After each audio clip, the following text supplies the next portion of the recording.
Hello friends, welcome back to my channel cooking with Abha. Hello मेरी YouTube family, कैसे हो आप? आई होप अच्छे होंगे।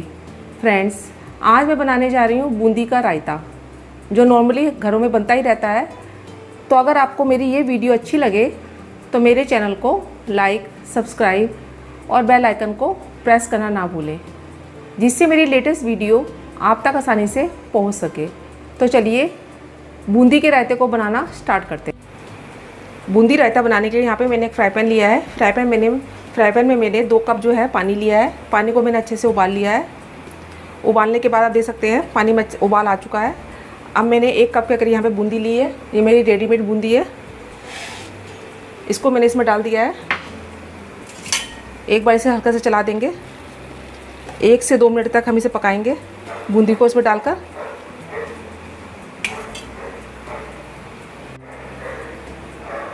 एक से 2 मिनट तक मैंने बूंदी को पानी में डालकर बॉईल कर लिया है। अब मैं गैस का फ्लेम बंद कर रही हूँ और इसको ढककर हम 5 मिनट के लिए रखेंगे, जिससे कि हमारी जो बूंदी है वो अच्छे से फूल जाए। मैंने 5 मिनट के लिए इसको ढक कर रख दिया था। आप देख सकते हैं बूंदी हमारी साइज़ में डबल हो चुकी है। अब जो इसका एक्सेस पानी है ना, उसको हम छन्नी की सहायता से छान लेंगे और उसके बाद उसको ठंडा करेंगे। बूंदी का जो एक्सेस पानी था वो मैंने निकाल लिया है छन्नी की सहायता से। और इसके हमें दबा कर नहीं पानी को नहीं छानना है, क्योंकि जो हमारी बूंदी है वो सॉफ्ट है, वो फूट जाएगी। बस अब इसे हम ठंडा होने के लिए रख देते हैं और दही को देखते हैं अपनी। अब यहाँ पे मैंने एक बाउल में दही ली है। ये मेरी 400 ग्राम के करीब दही है और इसे अच्छे से हम फेंटेंगे, जिससे कि जो दही है हमारे स्मूथ हो जाए और बूंदी जो है इसमें खाने में अच्छी लगे, या फिर कोई आप वेजिटेबल का रायता बना रहे हैं वो खाने में अच्छी लगे। अच्छे से फेंटेंगे इसे हम। दही को मैंने अच्छे से फेंट लिया है। अब मैं इसमें कुछ मसाले ऐड करूँगी। लाल मिर्च powder according to taste add करेंगे हम इसमें।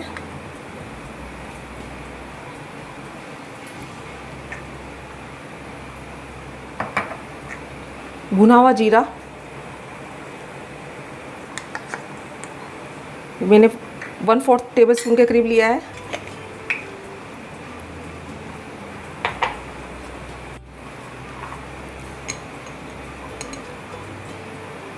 काली मिर्च पाउडर,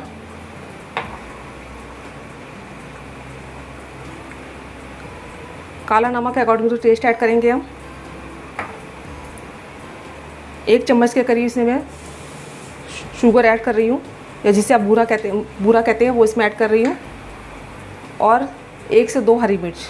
हरी मिर्च को आप अवॉइड भी कर सकते हैं अगर आप बच्चों के लिए बना रहे हैं तो। सब चीज़ों को अच्छे से मिक्स कर देंगे हम।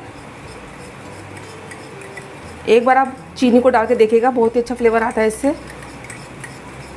अच्छे से मिक्स कीजिएगा। अब थोड़ी सी दही मुझे गाढ़ी लग रही है तो उसमें थोड़ा सा पानी मैं ऐड करूँगी, ज़्यादा नहीं, बस थोड़ा सा ही। आप पतला गाढ़ा अपने हिसाब से इसे एडजस्ट कर सकते हैं दही को।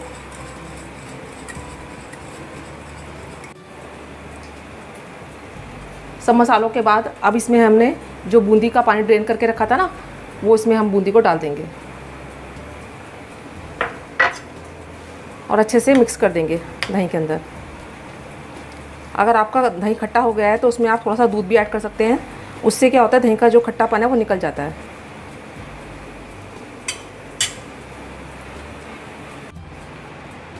बूंदी को डालने के बाद हमारा बूंदी का रायता तो बनकर तैयार है। अब इसमें थोड़ी सी बूंदी जो है ऊपर सर्व करते हुए मैं डालूँगी। ये देखने में अच्छी लगेगी और बहुत ही अच्छा फ्लेवर देगी। थोड़ी सी बूंदी इसके ऊपर हम डालकर इसको सर्व करेंगे।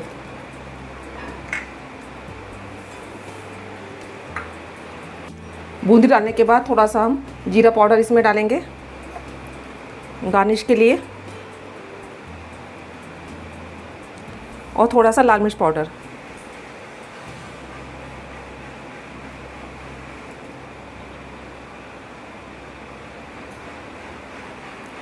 तो आप देख सकते हैं हमारा बूंदी का रायता बनकर बिल्कुल तैयार है खाने के लिए। हमारा क्रीमी टेक्सचर वाला बूंदी का रायता बनकर बिल्कुल तैयार है। आप देख सकते हैं देखने में कितना यम्मी लग रहा है। खाने में ये बहुत ही टेस्टी लगता है और बहुत ही जल्दी बन जाता है। इसे आप किसी के साथ ही बनाकर खा सकते हैं, जैसे चावल के साथ, पूरी के साथ, पराठे के साथ, बहुत ही टेस्टी लगता है। तो एक बार आप इस रेसिपी को बनाकर देखिएगा ज़रूर। वैसे तो सभी अपने अपने तरीके से बूंदी के रायते को बनाते हैं, पर एक बार आप इस तरीके से भी बनाकर ज़रूर ट्राई कीजिएगा। तो मैं तो अपने बूंदी के रायते को बनाकर इंजॉय कर रही हूँ। आप भी एक बार इस रेसिपी को बनाकर इंजॉय ज़रूर कीजिएगा। मैं अपनी अगली रेसिपी के साथ आपके सामने फिर उपस्थित होंगी। जब तक के लिए बाय एंड टेक केयर।